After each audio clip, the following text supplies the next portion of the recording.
आपके पास रहकर अपना अभ्यास कीजिए।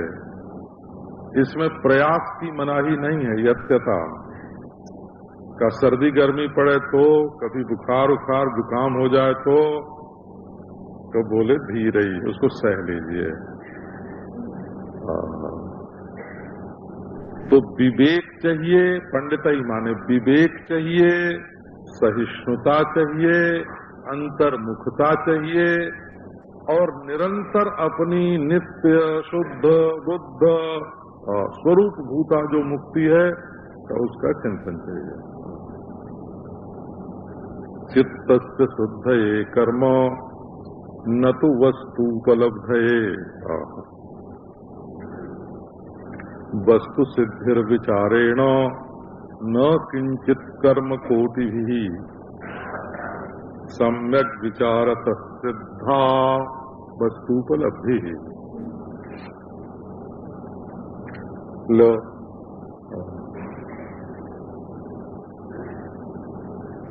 चित्तस्य शुद्धये कर्म।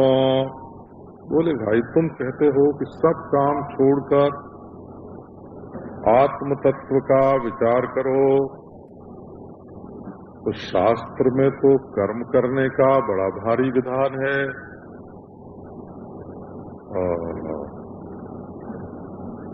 कहे परंतु सबका प्रयोजन अलग अलग होता है। किसी ने कहा भगवान ने हमको पांव दिया है, बड़ी कृपा की है। कहा कि सबका चलते रहना चाहिए। भगवान ने पांव दिया है तो क्या रात दिन चलते ही रहना चाहिए? नींद भी तो दी है ना, तो विश्राम तो करना चाहिए। किसी ने कहा भगवान ने हमको आंख दी है तो हम आंख खोल के पलक नहीं गिरने देंगे। अरे भाई पलक गिराना भी तो भगवान ने ही दिया है। अगर आंख खोलना भगवान ने दिया है तो पलक गिराना भी तो भगवान ने दिया है।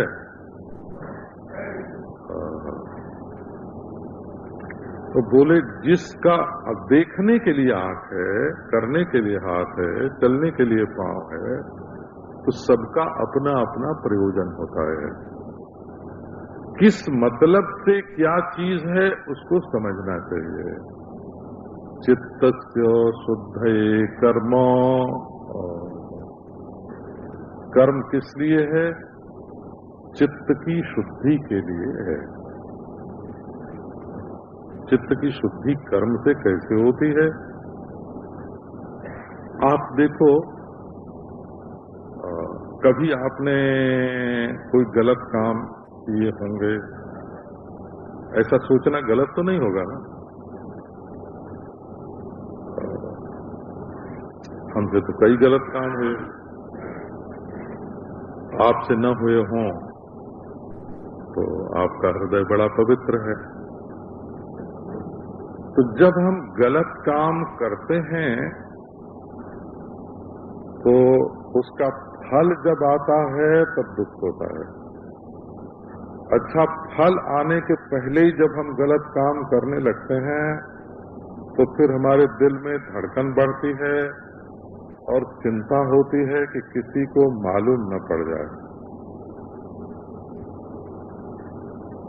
मालूम पड़ जाए तो बड़ी बेइज्जती होती है, दुख होता है। हमारे पास ऐसे ऐसे लोग हुए हैं, रहे हैं कि जिन्होंने गलत काम किया तो करने के बाद उसको छिपा लिया। अब हमको मालूम पड़ गया कि इन्होंने गलत काम किया है, तो उनको दुख इस बात का नहीं हुआ कि हमने गलत काम किया था। उनको दुख इस बात का हुआ कि इनको मालूम कैसे पड़ गया, किसने बताया। लो, है ना? तो चित्त शुद्धि का अर्थ ये होता है कि जब हम अच्छे काम करते हैं तो अच्छे काम करके अपने मन में एक प्रसन्नता, एक निर्मलता आती है।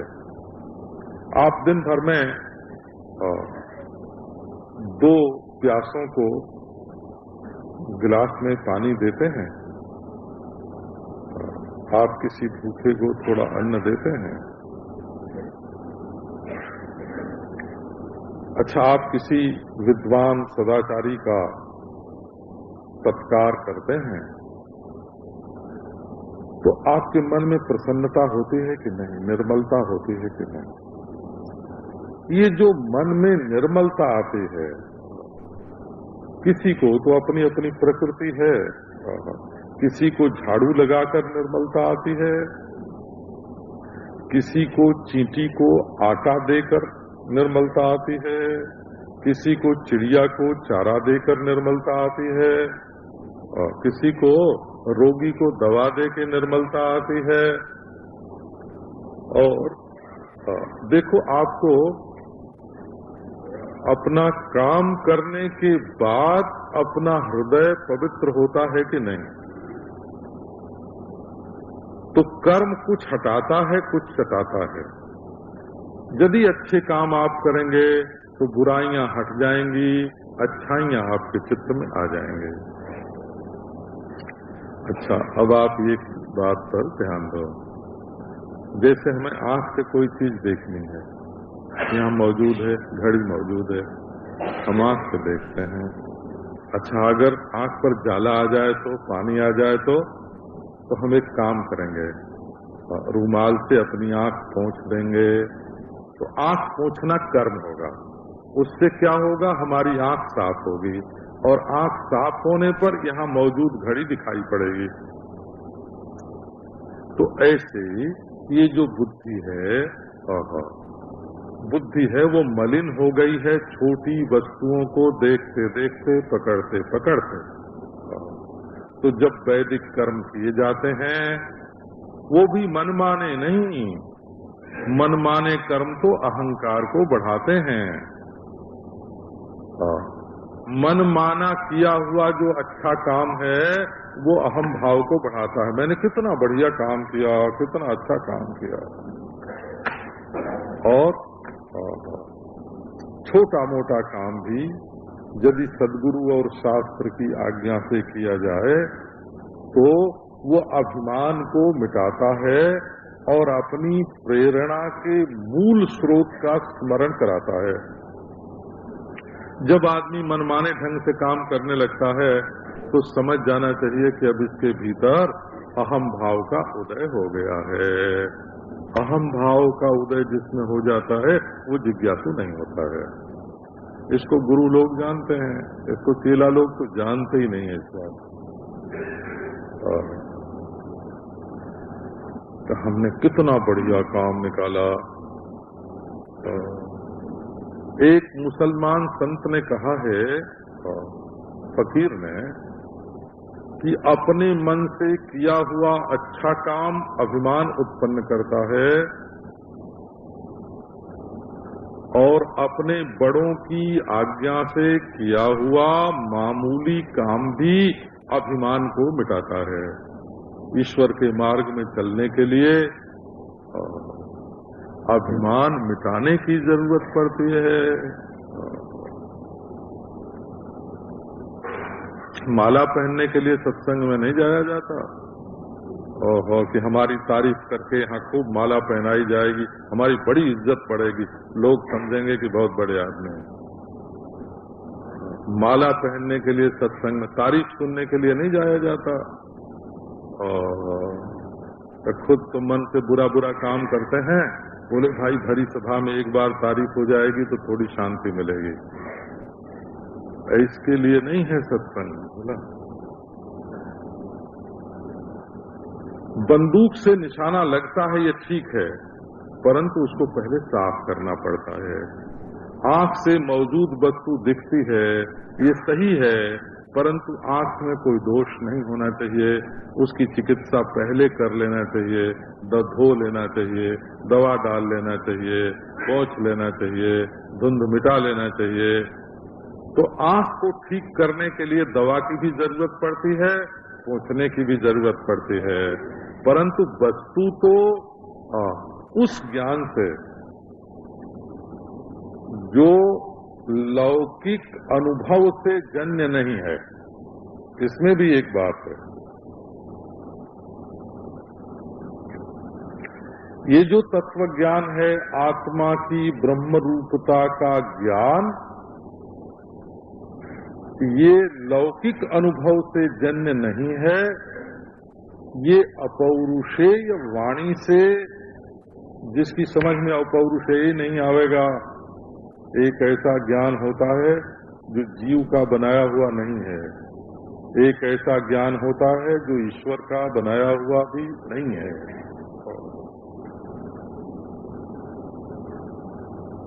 अद्भुत बात है ना, ईश्वर का बनाया हुआ नहीं है। हाँ, ईश्वर का बनाया हुआ नहीं है।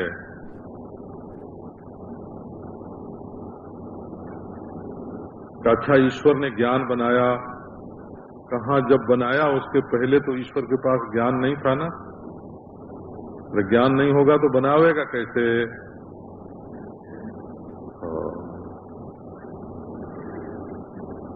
यदि ईश्वर के पास ज्ञान ही नहीं होगा तो बिना ज्ञान के वो बनावेगा कैसे? इसलिए ईश्वर के पास पहले से ज्ञान रहता है, जीव के पास पहले से ज्ञान रहता है।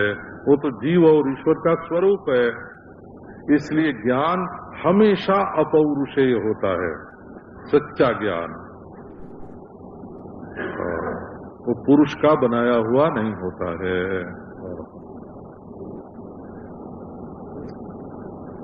तो अब बोले हम जो काम करेंगे उससे हमारे औजार साफ होते हैं, ये तो ठीक है, परंतु उससे वस्तु उत्पन्न नहीं होती है। हमारे काम से सूरज नहीं बनता, हमारी आंख खोलने से सूरज दिखाई पड़ने लगता है, आंख में देखने की ताकत आ जाती है। तो वस्तु की उपलब्धि के लिए कर्म नहीं होता, चित्त की शुद्धि के लिए होता है। वस्तु सिद्धिर विचारेण न किंचित कर्म कोटिभिः। वस्तु की सिद्धि विचार से होती है। वस्तु की सिद्धि विचार से माने महावाक्यार्थ के विचार से। ये भी हिंदी ऐसे है ना नारायण, अपने मन से चाहे जो पढ़ लिया, जो सुन लिया, जो कह लिया, न सत संप्रदाय न सदगुरु, अपने मन से मान लिया ये ऐसा है।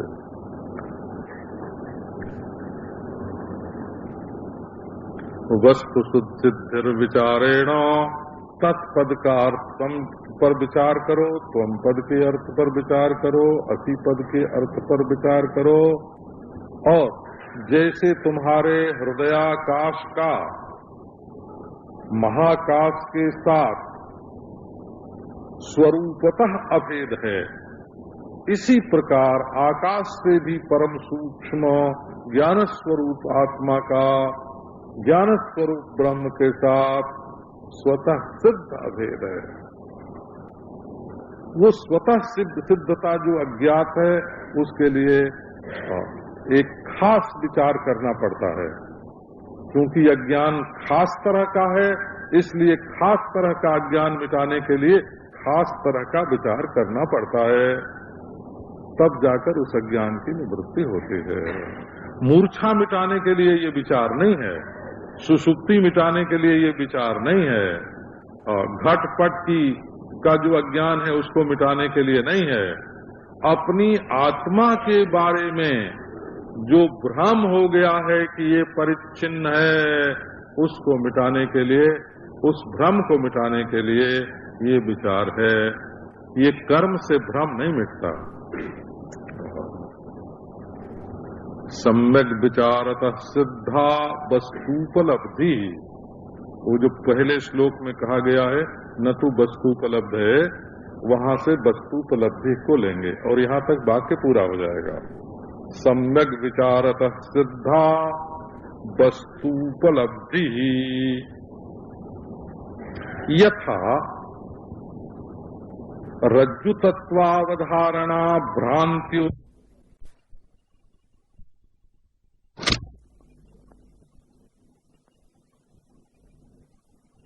लुप्तोपमा है, लुप्तोपमा बोलते हैं इसको।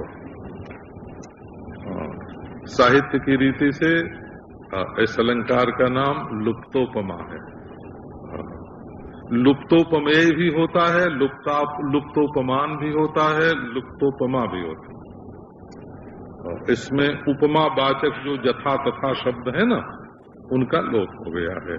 तो यथा रज्जु तत्वावधारणा भ्रांत्योदित महासर्प भय दुख विनाशिनी भवति, तथा वस्तुपलब्धि ही सम्यक विचारतः सिद्धा भवति। ऐसे इसका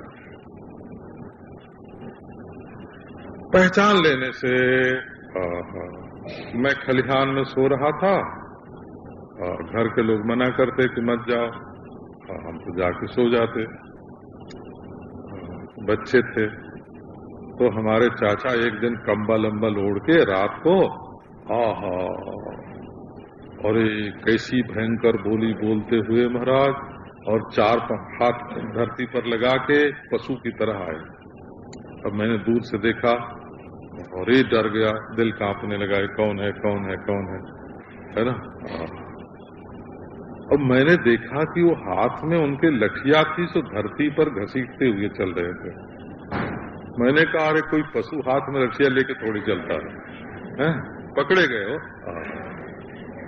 मैंने कहा चाचा जी, वो हंसने लगे। तो वस्तु तत्वावधारणा, वो भालू नहीं था, चाचा थे। तो उससे क्या हुआ कि भ्रांति से जो वो भालू जान पड़ रहा था, सादृश्य से, उससे हमारे दुख में, हमारे हृदय में एक दुख पैदा हुआ, एक भय पैदा हुआ। परंतु जब पहचान लिया कि ये भालू नहीं चाचा जी हैं, तो दुख की निवृत्ति हो गई, भय की निवृत्ति हो गई। इसी प्रकार ये जो मालूम पड़ता है महाराज, क्या कि मैं जन्मने मरने वाला हूँ। अरे मालूम तो बहुत कुछ पड़ता है। सिद्धांत बिंदु नाम का एक ग्रंथ है, ये 10 श्लोकी जो शंकराचार्य की है,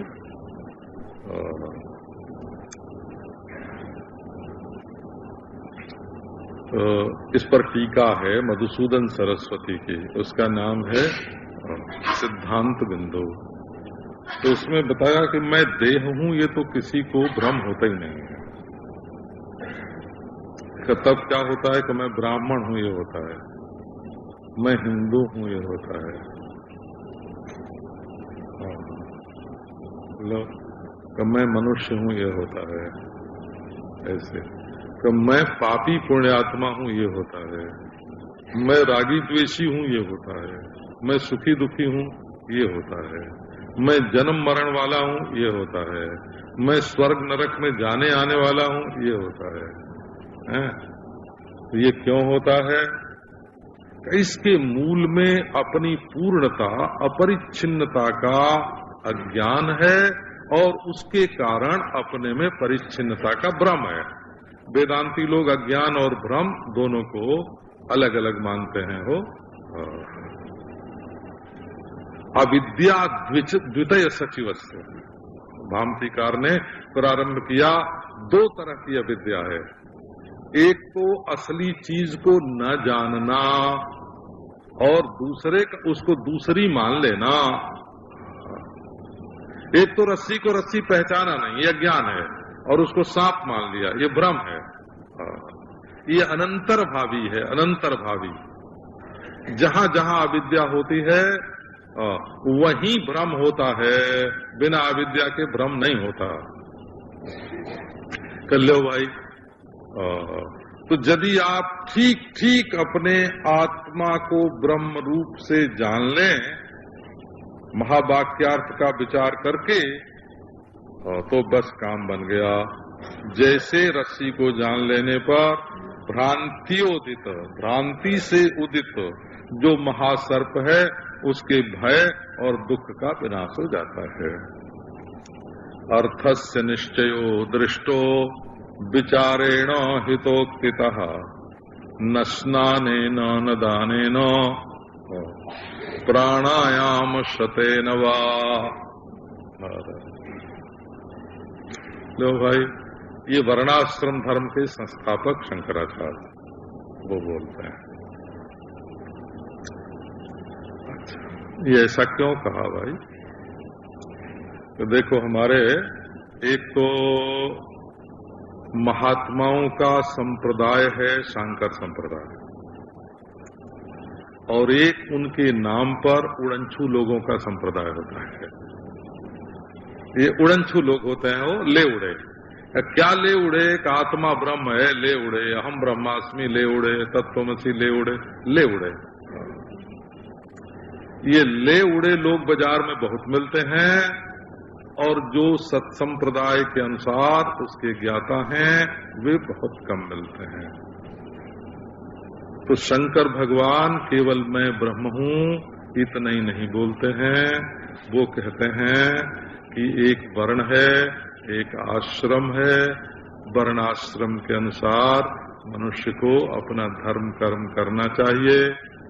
तो इसलिए उनको बोलते हैं अद्वैत संप्रदाय के आचार्य हैं, क्षण मत के स्थापक हैं, वर्णाश्रम मर्यादा के प्रतिष्ठापक हैं, ऐसा उनको बोलते हैं। परंतु जहाँ तत्व ज्ञान का वर्णन करना होगा वहाँ तो बिल्कुल खुले दो टूक, अर्थस्य निश्चयो दृष्टो विचारेण हितोक्तितः। आपका कोई हितैषी है कि नहीं? अच्छा, आप ऐसा मानते हैं कि आप खुद ही इतने बुद्धिमान हैं कि सब बात सोच लेते हैं, आपको अपने लिए किसी सच्चे हितैषी की जरूरत नहीं है। भगवान न करे ऐसी बुद्धि और ऐसी स्थिति आपको कभी प्राप्त हो। आपको बुद्धिमत्ता का अभिमान न हो, है ना? आपके सच्चे हितैषी रहें और आपका उनके ऊपर विश्वास बना रहे, तब आप जीवन में सफलता प्राप्त करेंगे। हितोक्तिता। अब देखो, हित शब्द है, तो हित शब्द का अर्थ होता है बिल्कुल भीतर रखा हुआ है, एकदम अपने पास, अपना स्वरूप, उसका नाम। वैयाकरण लोग तो संहिता शब्द का प्रयोग करते हैं। संहिता, संहिता माने उनका होता है परम सन्निकर्ष, बिल्कुल सट जाना हो। हमारे और उसके बीच में दूसरी कोई वस्तु न हो, तब उसको बोलेंगे संहिता।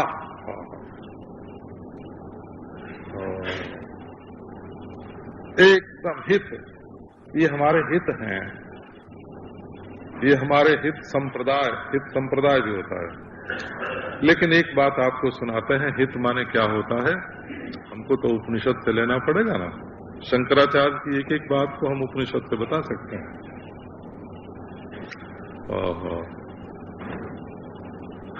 इंद्र का असुरों के साथ युद्ध हुआ,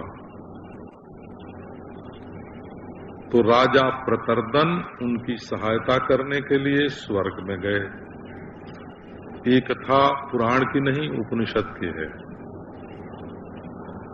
अच्छा, इंद्र विजयी हुए।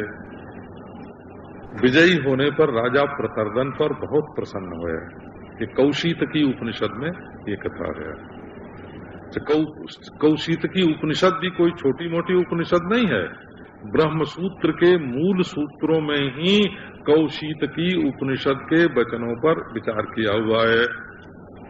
और ये नहीं कि शंकराचार्य ने व्याख्या नहीं की तो प्रमाण ही नहीं है। अरे शंकराचार्य ने व्याख्या तो नहीं की, परंतु ईश्वर कृपा से व्यास भगवान ने अपने सूत्रों में उस उपनिषद की चर्चा की, और फिर उस पर जो शारीरक भाष्य है उसमें तो मंत्र ही है। तो इंद्र ने प्रतर्दन से कहा कि प्रतर्दन, तुमने हमारी बड़ी मदद की, अब तुम्हारी जो इच्छा हो सो वर मांग लो। तो प्रतर्दन ने कहा कि महाराज, आपकी जानकारी में जो सबसे श्रेष्ठ वस्तु हो वो हमको दीजिए आप। हमारी जानकारी में जो सबसे बढ़िया हो सो हम आपसे नहीं मांगते। आपकी जानकारी में जो सबसे बढ़िया हो सो हम आपसे मांगते हैं। वहाँ जदेव हिततमम वेद तदेव भगवान नो ब्रूहि। आप जो हिततम वस्तु जानते हैं वहाँ हिततम शब्द का प्रयोग है, वो हमको बताइए। तो इंद्र ने कहा कि सबसे हिततम तो हमारी दृष्टि में आत्मा और ब्रह्म की एकता का ज्ञान है। तब राजा प्रतरदन ने कहा हमको वही दीजिए। ये कौशितकी उपनिषद में ये प्रसंग आता है। उस ज्ञान में महाराज वो महिमा, ज्ञान की महिमा बताई। संसार का कोई भी कर्म और यदि एक ब्रह्मांड को हाथ में उठाकर और दूसरे ब्रह्मांड को आदमी फोड़ डाले तब भी उसको ब्रह्मांड की हत्या करने का पाप नहीं लगे। क्यों? तो उसमें कर्तृत्व है ही नहीं। ये कौशितकी उपनिषद में ये प्रसंग है हो। तो हितोक्तिता, हितोक्तिता का अर्थ क्या है? उपनिषद में चूंकि इस ज्ञान को हिततम रूप से वर्णन किया गया है, इसलिए हिततम माने आत्मा और ब्रह्म की एकता का ज्ञान। तो एक तो हमारे जो हितैषी लोग हैं वो हमको हित का उपदेश करते हैं और दूसरे हम स्वयं विचार करते हैं। और केवल सुनना सुनना सुनना हो तो कान से जाके तो बात लगे और दिल के भीतर न घुसे। ये सब आचार प्रचार ऐसा ही होता है। ये लाउड स्पीकर और ये डौंडी पिटना बाजार में, ये जिनको उपदेश किया जाता है उनका भला इसमें कम होता है। उपदेश करने वालों की जीविका चलती है, ये जीविका चलाने के लिए नहीं है। नारायण विचारेण, स्वयं का तो विचार हो और हितोक्ति हो। देखो न, रस की उत्पत्ति कब होती है? जब अपने हृदय में स्थायी भाव हो और उद्दीपन विभाव, आलंबन विभाव सामने होए। तो आलंबन विभाव होए सामने, उद्दीपन विभाव होए सामने। हितोक्ति है उद्दीपन विभाव के अंतर्गत और विचार है स्थायी भाव के अंतर्गत। स्थायी भाव कैसे बनता है? वेदांत से बनता है। निर्वेद रति की उत्पत्ति होती है, शांति रति की उत्पत्ति होती है। विचार स्थायी भाव का अंग है और हितोक्ति उद्दीपन विभाव का अंग है। और यहाँ आलंबन विभाव तो प्रत्यक्ष चैतन्याभिन्न ब्रह्म ही है। इसलिए परमानंद की सच्चे रस की उत्पत्ति होती है। विचारेण हितोक्तिता अर्थस्य निश्चयो दृष्टा। तो विचार भी करें और अज्ञात ज्ञापक वचन जो है वो प्रमाण भी हो। अविद्या निवर्तक वचन, हमारी भूल को मिटाने वाली तो बात होनी चाहिए और हमारे हृदय में उसको समझने के लिए विचार होना चाहिए, तब अर्थ का निश्चय होता है। एक बार हमारे पास कुछ वैज्ञानिक संस्थान के लोग आए थे। उन्होंने बताया कि महाराज, यदि हमारे मन में काम क्रोध बने रहें और हम कोई वैज्ञानिक अनुसंधान करें, क्या होती है लेबोरेटरी में, तो मन में तो स्त्री हो या पुरुष हो, और या तो मन में दुश्मन के प्रति क्रोध हो, और लेबोरेटरी में हम खोज करें तो हमको पता ही नहीं चलता है कि ये क्या चीज है? और इंद्रियां बस में न हो, उत्तेजना हो रही हो और खोज कर रहे होगा है? और वो काम करना है, वो काम करना है, बड़ी जल्दी है, तब क्या खोज होगी? और हम बिल्कुल एक मुद्दे पर पहुंच रहे हैं और उस समय आके मच्छर ने काट दिया। अब हम जाके फ्लेट छिड़कने लगे तो छूट जाएगा ना मुद्दा कि नहीं, मच्छर काट गया तो काट गया, इसको तो हम खोज के उठेंगे। तितिक्षा नहीं होगी, शम दम उपरति तितिक्षा, और हमें इसमें सफलता मिलेगी, ये श्रद्धा भी होनी चाहिए और समाधान भी हो जाना चाहिए कि बिल्कुल ठीक ठीक हम काम कर रहे हैं, ठीक ठीक काम कर लिया। तो उसने बताया हमको, उस वैज्ञानिक ने बताया कि महाराज हम लोगों को विज्ञान की खोज करने में भी इन्हीं गुणों की जरूरत पड़ती है जिनका वर्णन शंकराचार्य ने वेदांतों में किया है। यदि ये गुण हमारे जीवन में नहीं आवेंगे तो ठीक ठीक हम वैज्ञानिक शोध नहीं कर सकते जी। तो आप अपने आत्मा के बारे में जो भूले हैं उनको मिटाना चाहते हैं, उसकी सच्चाई को ध्यान में रखकर, आत्मा के सच्चे स्वरूप को ध्यान में रखकर उसके बारे में हुई जो गलत फहमी है का उसको मिटाना चाहते हैं। तब तो आपके जीवन में क्या चाहिए? विचार चाहिए, परंतु ऐसा विचार चाहिए जो एकाग्र हो, जो सूक्ष्म हो। जिस वस्तु को आप पाना चाहते हैं उसको ग्रहण करे और बार बार उसको ग्रहण करे, स्थिर भाव से उसको ग्रहण करे। तो बोले नहीं जी। अरे हमने देखा एक सज्जन थे 4 बजे उठ के, अब पहले कुएं पर से पानी खींचे तो खटफट गरारी बोले हो। हम तो लोग वृंदावन में रहते थे ना, तो वहां उस समय नल वल नहीं आया।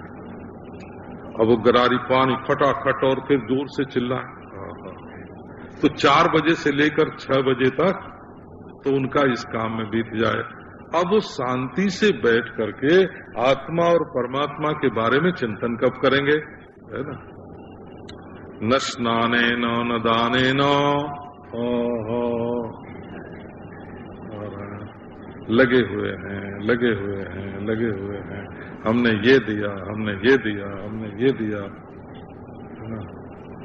ठीक है, आपके दिमाग पर जो बोझ है वो देने से कम होता है, ये ठीक है, दूसरे का काम भी बनता है, परंतु आत्मज्ञान का मार्ग दूसरा है। और स्नान शरीर का होता है, दान धन का होता है, प्राणायाम सते नवा, है ना, 100 प्राणायाम करते हैं महाराज। और हमारे गांव में एक पहलवान था, वो 2000 बैठक रोज करता था। 2000 दंड बैठक हो, पहलवान लोग करते हैं ना, कसरत करते हैं, 2000 दंड बैठक करता था। तो 2000 शरीर की दंड बैठक और 2000 सांसों की दंड बैठक। प्राणायाम माने क्या है? प्राणायाम माने सांसों की दंड बैठक, शारीरिक दंड बैठक और प्राणों की दंड बैठक। बोले इससे ज्ञान हो जाएगा, है ना। और ज्ञान ऐसे ही सस्ता है ना, व्यायाम से, कसरत से ज्ञान होगा, कसरत से ज्ञान नहीं होता है।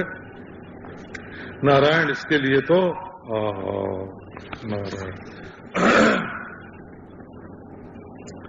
घटो यमिति विज्ञातुम नियमः कोन्वपेक्ष्यते बिना प्रमाण सुष्ठुत्वम यस्मिन् सति पदार्थधी।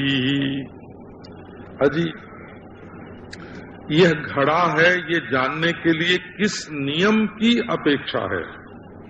उसके लिए एक नियम चाहिए कि अपनी आंख बिल्कुल ठीक हो, अपनी बुद्धि ठीक हो। यदि अपनी आंख, अपना प्रमाण, अपना करण बिल्कुल ठीक है तो ये घड़ा है, ये बुद्धि बन जाएगी, ये निश्चय हो जाए। अगर आंख आपकी ठीक है तो ये घड़ा है, ये निश्चय हो जाएगा। अगर अंतःकरण आपका शुद्ध है तो आत्मा ब्रह्म है, ये निश्चय आपका हो जाएगा। अयम आत्मा नित्य सिद्धा प्रमाणे सति भासते। आंख होए तो लाल, काला, पीला, नीला सब दिखे, और आंखें ही न हो तो कांधरे के आगे रोना, अपना दीदा खोना। जब आंख ही नहीं है बाबा, आंख ही नहीं है तो नीला काला पीला लाल कैसे दिखेगा? तो प्रमाण माने शुद्ध बुद्धि, अपना चित्त यदि शुद्ध है और महावाक्य जान्य, अयमात्मा ब्रह्म इत्याकारक वृत्ति का उदय हो गया है तो ब्रह्म भासेगा। अयम आत्मा नित्य सिद्धा प्रमाणे सति भासते। प्रमाण होने पर ये मालूम पड़ने लगता है। न देशम नापि कालम न शुद्धिम वाप्यपेक्षते, न देशम नापि वा कालम। इसमें कौन सा स्थान है?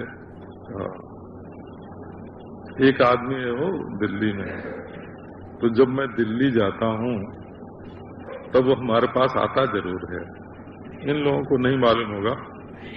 और जब वो हमको कहीं अकेले देखता है तो कहता है, महाराज आपसे मंत्र दीक्षा लेने का मेरा बहुत पुराना निश्चय है, बहुत संकल्प है। तो जानते हैं उसको, हंसते हैं। तो कहता है, लेकिन महाराज जब आप दिवाली के दिन वृंदावन में मिलोगे तब आपसे मैं मंत्र दीक्षा लूंगा। अब देखो, मंत्र भी साला गया एक और, अच्छा, और मैं गया एक और, है ना। अब उसमें देश और काल का इतना बड़ा मोह हो गया, इतनी बड़ी प्रधानता उसके मन में हो गई कि गुरु जी भी छूट गए, मंत्र जी भी छूट गए, इष्ट देव जी भी छूट गए। उसको तो चाहिए दिवाली का समय और वृंदावन का स्थान, और बात करता है दिल्ली में, है ना। तो ऐसा कभी संजोग ही नहीं बैठा कि दिवाली का दिन हो और वृंदावन का स्थान हो, मैं वहां हूं और वो भी आ जाए।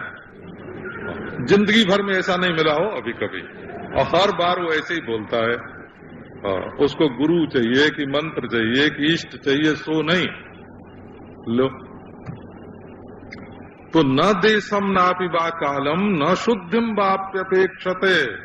परमात्मा के ज्ञान के लिए अमुक स्थान में गंगा किनारे ज्ञान हो ये जरूरी नहीं है, और वो रामनवमी का कि जन्माष्टमी का समय हो ये भी जरूरी नहीं है, और नहा धो के ज्ञान प्राप्त करेंगे शुद्धिम, शुद्धि की भी जरूरत नहीं है।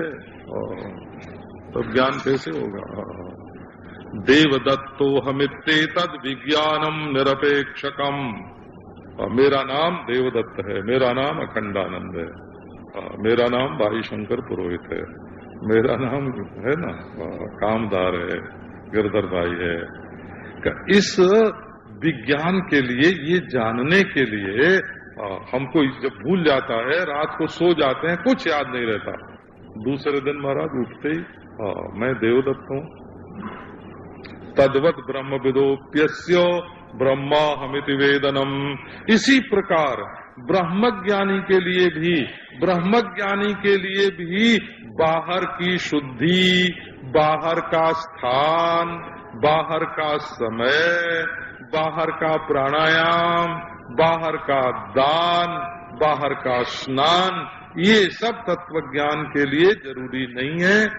इसमें तो सदगुरु के निर्देशानुसार महावाक्यार्थ का विचार करके अपने आप को देखो, किससे सीख के हमने अपने को कर्ता भोक्ता परिच्छिन्न माना है?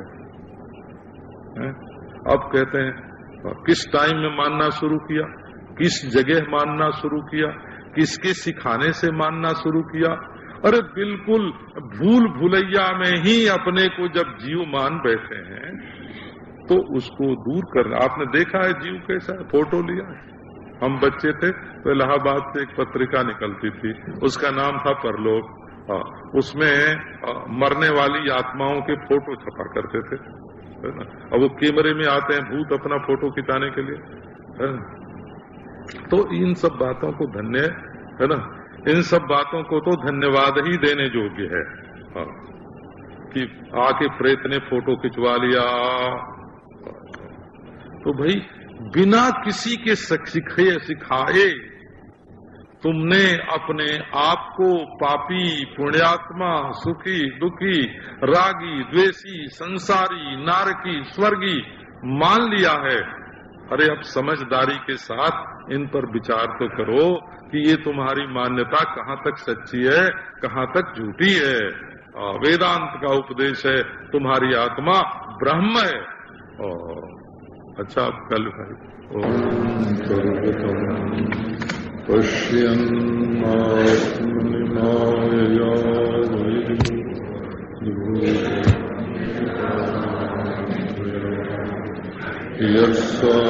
यत्साक्षात् कुरुते स्वात्मादेवात्मयम् तस्मै श्री गुरुमूर्ते नमः। श्री दक्षिणामूर्ते माया छाया वराकी कथमिव लभतां मय्यनन्ते प्रतिष्ठा।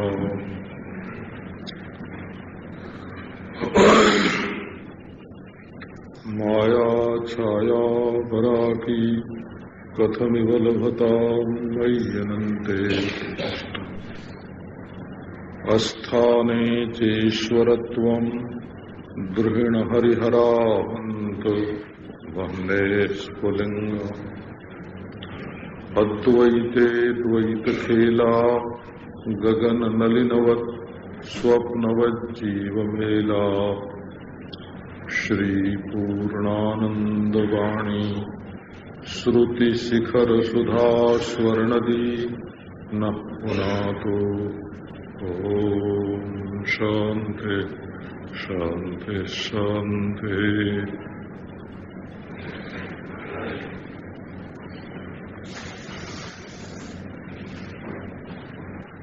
अर्थस्य निश्चयो दृष्टो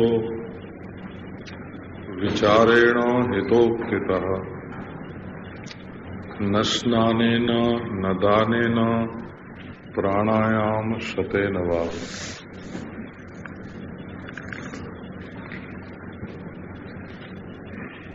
ये क्या वस्तु है? ये सोना है कि चांदी, ये हीरा है कि मोती? जब ये निश्चय करना हो, विद्यमान वस्तु का ही निश्चय करना हो, तो एक तो कोई हितैषी बतलाने वाला चाहिए कि ये क्या वस्तु है, हितोक्तिता। और दूसरे स्वयं में विचार चाहिए। हितोक्ति जो है वो जैसे रसानुभूति में उद्दीपन विभाव होता है, वैसे हित वचन, हितैषी का, गुरुदेव का वचन, ये उद्दीपन है।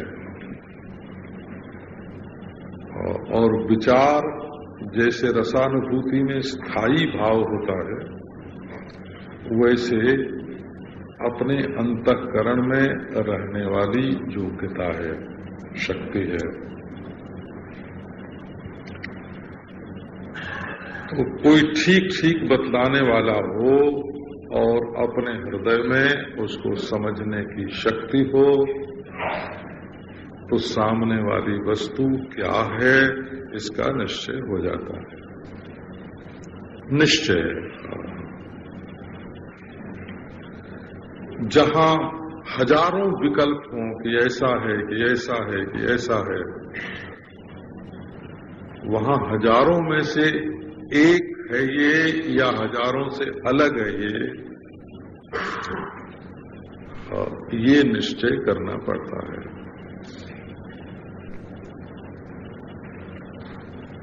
निष्कृष्य चयनम निश्चय। सार सार खींच के निश्चय कर लिया। चुनाव जैसे बोलते हैं, चयन चुनाव है, चयन चुनाव है। और उसमें से कई कई बातें जो सामने आ रही थीं, ये हीरा किस क्लास का है, ये मोती किस क्लास का है, ये सोने में कै कैरेट असली है, ये बात ठीक ठीक निकषा पर घर्षण करके जानकार आदमी बताता है और हम भी उसके लक्षण मिला करके उसको पहचान जाते हैं। अब प्रश्न ये है कि कर्मी लोग कहते हैं कि कर्म से वस्तु की उपलब्धि होती है, और ठीक है, यदि वस्तु दूर हो, यदि वस्तु दूसरी हो, यदि वस्तु परोक्ष हो, तो पांव के कर्म से उसके पास जाना पड़ेगा, मुंह के कर्म से उसको पुकारना पड़ेगा, हाथ के कर्म से उसको पकड़ना पड़ेगा। परंतु यदि वस्तु अपना आप ही हो, तो यदि हम के स्वरूप को भूल गए हों, यदि हम अपने ही स्वरूप को भूल गए हों, तो क्या पांव से चल के अपने पास जाएंगे? क्या